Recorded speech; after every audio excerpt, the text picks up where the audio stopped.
Assalamualaikum warahmatullahi wabarakatuh. Salam sejahtera bagi kita semua. Om Swastiastu, Namo Buddhaya, salam kebajikan.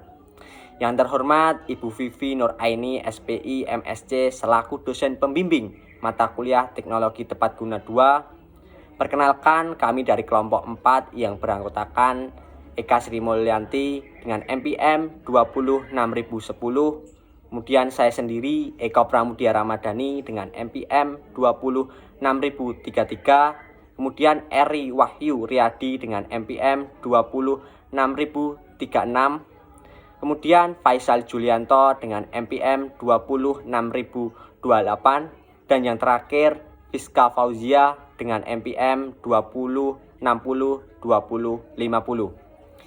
Pada kesempatan kali ini, kelompok kami ingin mempresentasikan tugas desain produk mata kuliah Teknologi Tepat Guna 2 yang berjudul Makanan Ringan Stik Susu. Untuk presentasi yang pertama akan disampaikan oleh teman saya, Eka Sri Mulyanti. Terima kasih. Latar belakang pemanfaatan susu menjadi produk olahan pangan milk stick. Susu segar yang dihasilkan dari sapi perah memiliki kandungan protein, lemak, vitamin, dan mineral dalam perbandingan seimbang, sehingga susu disebut sebagai makanan yang sempurna. Banyak penduduk Indonesia yang berprofesi sebagai peternak sapi susu perah yang dimanfaatkan susunya untuk dijual. Namun potensi tersebut belum dimanfaatkan secara maksimal. Hal tersebut disebabkan oleh kurangnya kesadaran masyarakat akan potensi yang bernilai ekonomi tersebut. Pengolahan stik susu atau milk stick ini sebagai salah satu alternatif pemecahan masalah, yaitu susu yang mudah rusak pasca pemerahan. Stik susu merupakan makanan ringan yang bergizi tinggi dan lezat, karena terbuat dari susu sapi segar dan bahan lainnya yang tinggi protein. Oh iya, terima kasih. Selanjutnya di sini saya akan menyampaikan tujuan dari pembuatan produk ini. Tujuan yang pertama yaitu memanfaatkan susu yang rusak pasca pemerahan agar memiliki nilai ekonomis yang lebih tinggi. Nah, harga susu yang rusak pasca pemerahan akan memiliki harga jual yang jauh lebih rendah dibandingkan dengan susu segar. Maka dari itu, perlu sekali inovasi baru bagaimana susu yang rusak itu tadi memiliki harga jual yang lebih tinggi. Kemudian yang kedua, menjadikan susu murni menjadi makanan ringan yang lebih menarik. Maksud dari tujuan nomor 2 ini adalah mengembangkan hasil olahan dari produk susu itu sendiri. Mungkin teman-teman hanya tahu hasil olahan dari susu itu hanya keju, yogurt, dan Yakult saja. Maka dari itu kami ingin menciptakan inovasi baru produk berbahan baku susu ini. Kemudian tujuan yang ketiga yaitu meningkatkan minat konsumsi susu masyarakat melalui diversifikasi olahan susu. Mungkin ada masyarakat yang kurang suka mengkonsumsi susu dengan meminumnya secara langsung.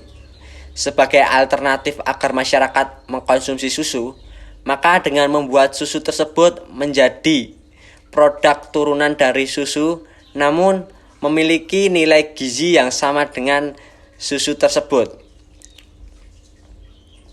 Kemudian yang keempat yaitu menciptakan ekonomi kreatif. Tujuan yang ini agar mendorong masyarakat setempat untuk berpikir kreatif, mengeluarkan ide-idenya tentang inovasi produk dengan memanfaatkan sumber daya atau hasil wilayah setempat, khususnya yang berbahan baku hewani, agar memiliki nilai ekonomis yang jauh lebih tinggi. Terima kasih. Berikut adalah alat dan bahan yang digunakan dalam pembuatan stik susu. Alat yang digunakan diantaranya adalah 1. Timbangan 2 sendok kayu, 3 gelas ukur, 4 kompor, 5 saringan, 6 alat cetak gilingan, 7 blender, 8 wajan, 9 panci.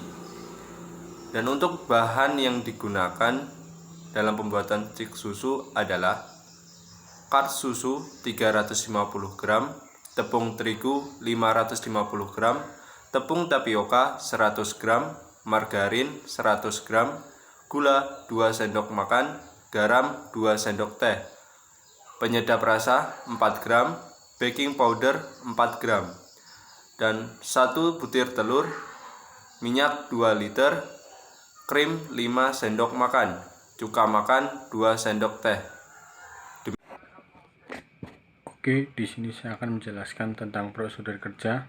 Langkah yang pertama yaitu susu segar dimasak hingga mendidih. Kemudian tambahkan sedikit demi sedikit hingga susu pecah dan menjadi curd. Lalu saring dan ambil curd susu.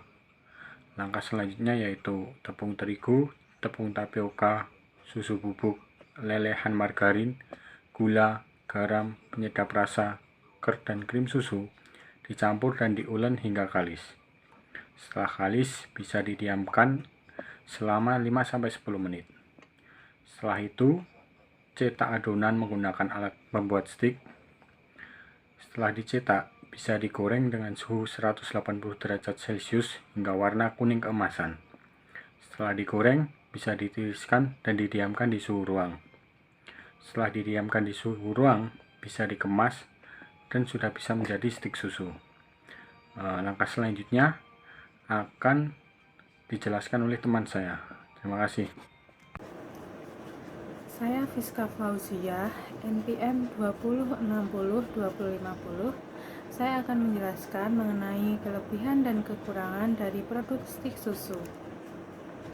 Yang pertama, kelebihan dari produk stik susu ini yaitu yang pertama, pengolahannya relatif mudah.